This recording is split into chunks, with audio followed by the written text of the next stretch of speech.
A gente vai seguir falando sobre esse assunto agora, de uma forma um pouco mais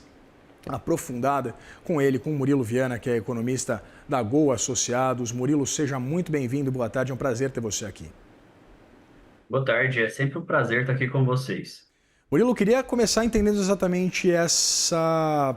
a- essa previsão, né, como a gente trazia agora há pouco. Existe uma previsão legal para que o Tribunal de Contas da União faça inspeções. É um termo técnico que exige do Banco Central o envio de uma série de documentos que, na visão do Tribunal de Contas da União, ficaram faltando nessa interlocução entre o Tribunal de Contas e o Banco Central, mas chama muita atenção em se tratando de um fato inédito. Essa questão, ela ganha grande relevância. Nós estamos tratando ali de um banco médio, mas com grande ramificação e que cresceu muito ao longo dos últimos anos, com uma tática bastante agressiva ali de captação de recursos. Era conhecido no mercado com taxas muito acima de outros bancos médios e ali usufruindo do fundo garantidor de crédito como uma proteção. Do outro lado, havia uma grande desconfiança sobre a forma de utilização dos ativos para a composição dos ativos do Banco Master. E ao longo também dos últimos anos, foi sendo cada vez mais conhecido do público a interpenetração de interesses políticos, inclusive por meio de fundos de pensões, patrocínios, articulação com bancos, no caso do DF aqui com o Banco de Brasília, o que torna ali o caso bastante complicado, não só pelas cifras relacionadas a que o Fundo Garantidor de Crédito tem que honrar, mas sim das diferentes ramificações de interesses por trás da articulação do Banco Master, que cresceu ali, obviamente, atraindo todo tipo de apoio político e institucional de forma, muitas vezes, não republicanas. O que acontece agora com essa ação do TCU acende alerta sobre se de fato o TCU deveria atuar da forma como está atuando. Há indícios de que está tentando pressionar o Banco Central em relação à sua autoridade monetária de decretar liquidação, o que torna ali um episódio bastante triste para a realidade do sistema financeiro e institucional como um todo do Brasil, uma vez que, por exemplo, ao atentar contra o Banco Central na questão da liquidação, gera ali todo um problema relacionado à confiança que se tem, tanto internamente quanto do ponto de vista estrangeiro, relacionada à capacidade de o Banco Central de fato agir com determinada celeridade e entregar a liquidação quando necessário, olhando para os pressupostos ali, evidentemente bastante prejudicados, no mínimo, para falar do Banco Master, e que mais que tem as premissas, digamos assim, para ter a intervenção e mesmo a liquidação do banco. E chama atenção, por último, aqui, de forma para a gente começar aqui a discussão, num momento de maior calmaria, de fato, deveria ser discutido, do ponto de vista do Banco Central, se o Banco Central não demorou demais a agir. Mas há indícios também que parte dessa possível demora veio, inclusive, por causa de pressões políticas. A gente viu ali, quando começou a avançar as investigações do Banco Master, senadores, congressistas pressionando e tentando cercear a liberdade do Banco Central de agir. Então, a demora de ação do Banco Central merece uma atenção à rediscussão sobre a forma de ingresso a fundo garantidor de crédito, aos valores, ao melhor desenho dado funcionamento do fundo e da participação dos bancos médios, dos bancos grandes, para garantir ali uma maior responsabilização daquelas instituições que acabam adotando estratégias bastante agressivas, até mesmo na relação institucional entre Banco Central e CVM. Porém, quando a gente olha agora, não é uma tentativa deliberada do TCU de tentar melhorar esse ambiente institucional. Pelo contrário, o que há indícios de pressões para todos os lados para tentar reverter a decisão do Banco Central e muitas vezes tentar encurralar aqueles técnicos que tentaram, que buscaram agir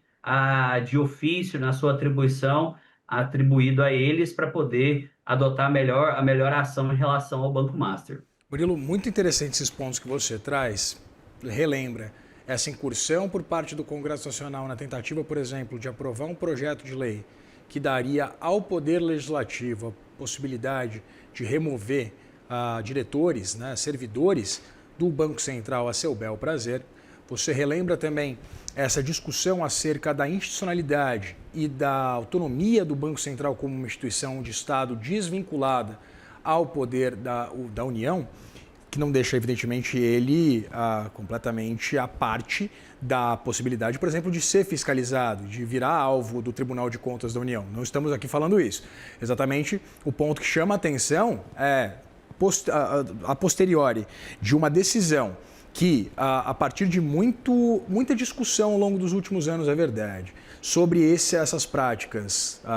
de ofertar, por exemplo, títulos com prêmios muito acima do normal do mercado, havia uma discussão acerca da contaminação do sistema financeiro nacional, exatamente pela incapacidade do Banco Master de cumprir com esses compromissos firmados, com o pagamento desses títulos. A posteriori, a gente acompanhou exatamente essa tentativa por parte do Banco Regional de Brasília de comprar esses títulos podres, pelo menos parte desses títulos do Banco Master. Eu queria entender exatamente o que mais chama atenção nesse processo todo, porque posteriormente a gente viu essa consolidação, pelo menos anunciada pelo Banco Master, da venda da instituição, da consolidação da venda da instituição, pouco antes, inclusive, dessa liquidação determinada pelo Banco Central. O que acontece há inúmeros indícios de gestão fraudulenta e de utilização de instrumentos complexos ali dentro do sistema financeiro, mas instrumentos complexos não legais, digamos assim. Então, você tem geração podre de crédito, você tem operações de compra e venda com sinais claros de corrupção, de ação, igual como eu falei, de articulação ali de forças políticas por trás de determinados fundos de pensões regionais. Nós temos o caso, por exemplo, do fundo de pensão dos servidores do Rio de Janeiro.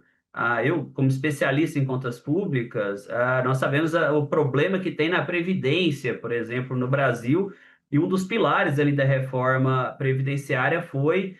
tentar trazer para os estados e municípios a constituição dos seus fundos de pensão, buscando ali a sustentabilidade de sistemas próprios de previdência. E quando a gente olha, infelizmente, em episódios como esse, nós questionamos sobre a institucionalidade, sobre o mecanismo de freios e contrapesos, decisões, os mecanismos ali de compliance, os mecanismos de alocação de recursos. Quando a gente olha para instituições como, por exemplo, a Caixa Econômica Federal, teve um escândalo também envolvendo o Banco Master de afastamento dos técnicos que votaram, que decidiram contrário à aquisição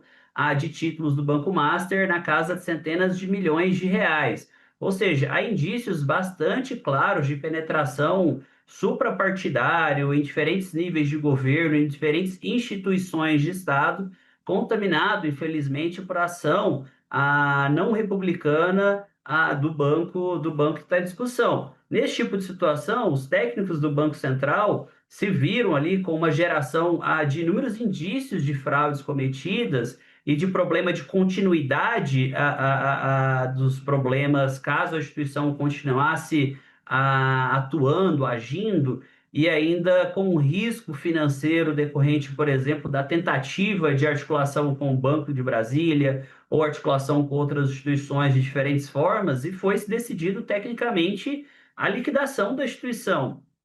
Agora, uma vez dada a liquidação, nós temos também milhares de pessoas que tinham títulos, que tinham certificados de depósito bancário, por exemplo, do Banco Master, que estão aguardando, por exemplo, a sua devolução de recursos por meio do Fundo Garantidor de Crédito. E aí se coloca numa situação onde nós temos que ver a complexidade do assunto. Se acontece, por exemplo, a reversão da liquidação, o que vai acontecer?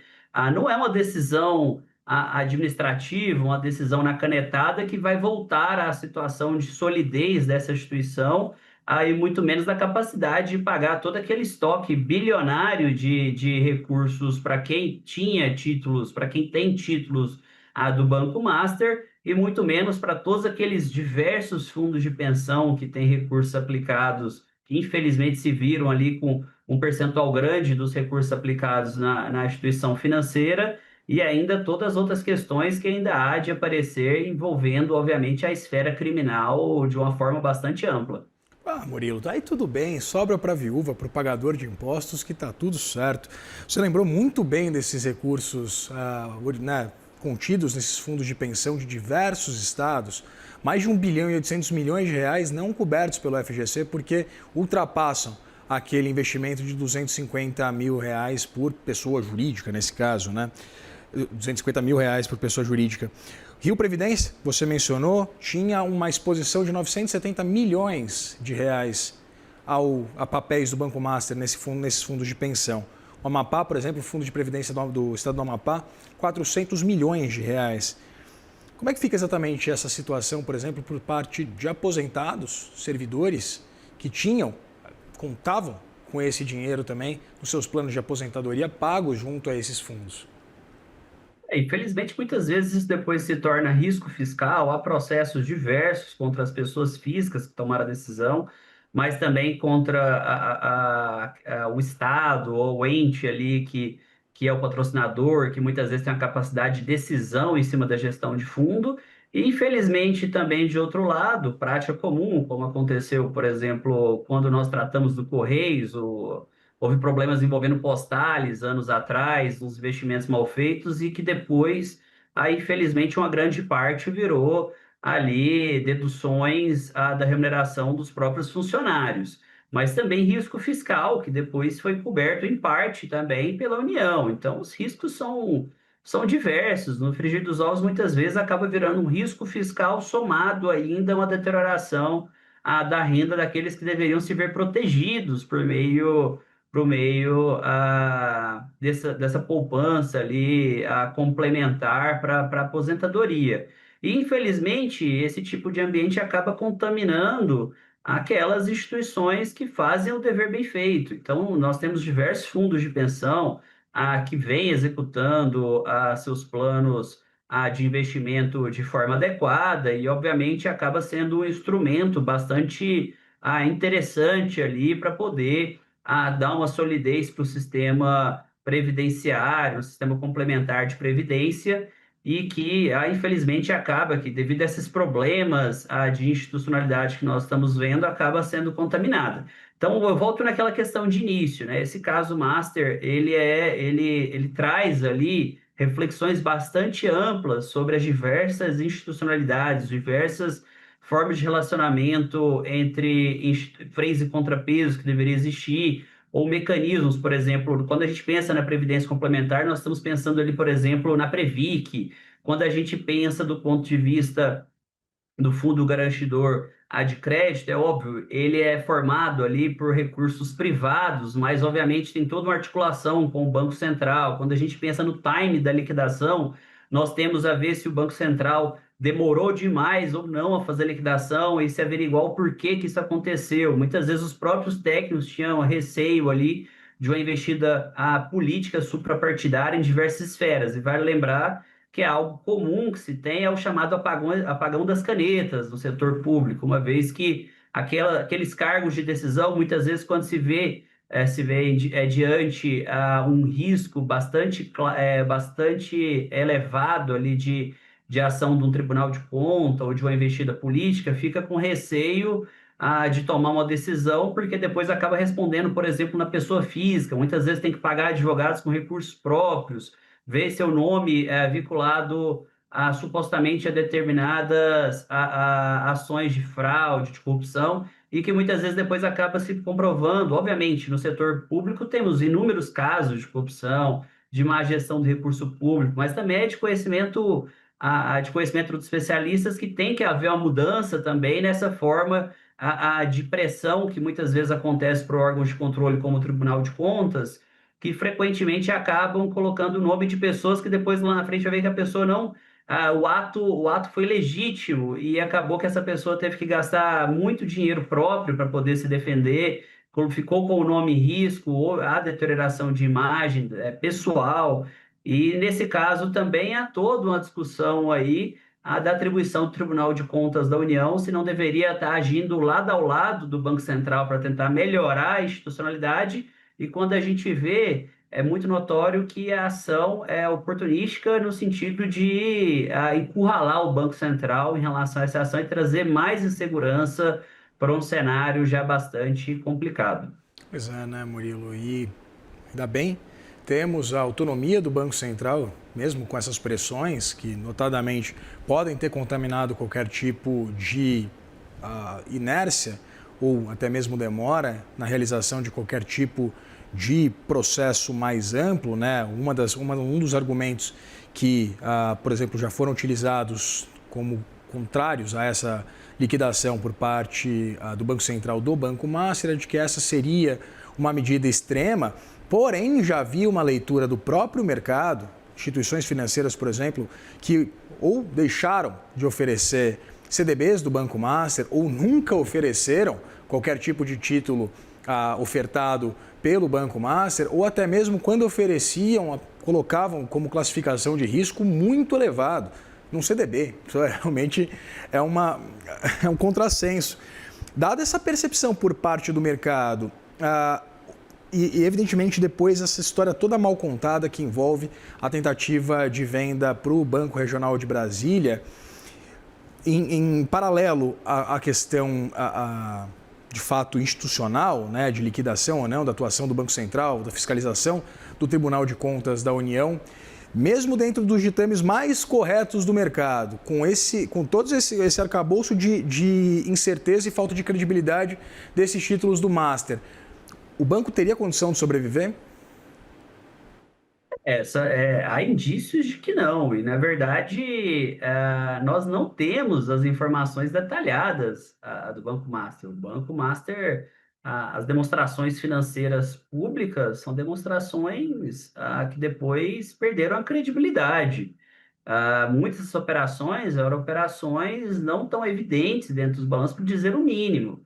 e feita ali a portas fechadas, digamos assim, né? E quando a gente vai ver, quando olha essa operação de mais de 10 bilhões de reais em crédito fraudulento envolvendo o Banco Master, operações do Banco Master já conhecidas, nós não temos certeza se esse tipo de operação ele se replicava pelo Banco Master em outras operações com outras instituições. E aí também chamam o sinal de alerta. Então, a institucionalidade, nesse caso, o Banco Central, ou a institucionalidade que seja, que deve averiguar determinadas gerações desse tipo de crédito, pode ser o Banco Central, a depender, a CVM, nós temos que esse tipo de caso deveria gerar o alerta de, olha, é necessário, urgente, adotar mecanismos de frear esse tipo de ação. Porque também não está claro se só o Banco Master gera dúvidas no mercado, é evidente. Se só o Banco Master era capaz de fazer esse tipo de operação fraudulenta, ou esse tipo de operação fraudulenta pode estar sendo utilizada e sendo realizada por outras instituições. Quando a gente olha para o passado não tão distante dos bancos médios, nós vimos ali nos anos 2013, 12, 13, 14, há diversas instituições que quebraram por causa de fraudes envolvendo, por exemplo, crédito consignado, operações de crédito consignado. Muitas vezes vendendo o mesmo crédito para mais de uma instituição. Então, muitas vezes o banco médio, para levantar recurso, realiza ali as operações de crédito consignado e vende essas carteiras para bancos maiores, por exemplo. E nós vimos ali no passado, não tão distante, a vendas da mesma carteira para diversas instituições. Nós tivemos o caso agora recente também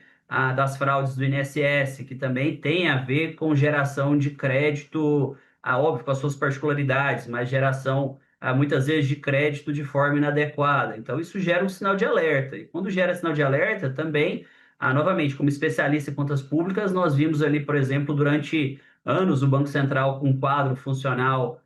em redução significativa. Nós estamos vendo, por exemplo, a Comissão de Valores Imobiliária também com um número extremamente restrito de funcionários, ao mesmo tempo que o mercado de capitais no Brasil cresceu significativamente, ganhou complexidade, aumentou, por exemplo, a emissão pra caramba de debêntures de infraestrutura e outros tipos de operações de mercado de capitais, e que precisa de recurso, e evidentemente as instituições acabam tendo dificuldade de levar adiante suas agendas regulatórias, agendas fiscalizatórias e agendas de inovação para acompanhar aquilo que há também de inovação do mercado financeiro e de boas práticas internacionais. Pois é, né, Murilo, essa sua fala, inclusive, me lembra da exposição também da falência, da liquidação do Banco Bamerindos, né, com uma exposição também significativa, mas não tão significativa, era cerca de 3,7 bilhões de reais, equivalente a 20 bilhões de reais hoje, do Fundo Garantidor de Crédito, isso lá no meados dos anos 90, né, que não tem não tem tantas camadas quanto tem esse caso do Banco Master, mas é algo que a gente pode pelo menos rememorar na história para tentar explicar mais ou menos o que está acontecendo hoje. Conversei com o Murilo Viana, economista da Goa Associados. Murilo, muito obrigado pela disponibilidade de conversar com a gente aqui no Money. Eu que agradeço a oportunidade sempre. Feliz Feliz ano novo, 2026 até para mais. você e para todos.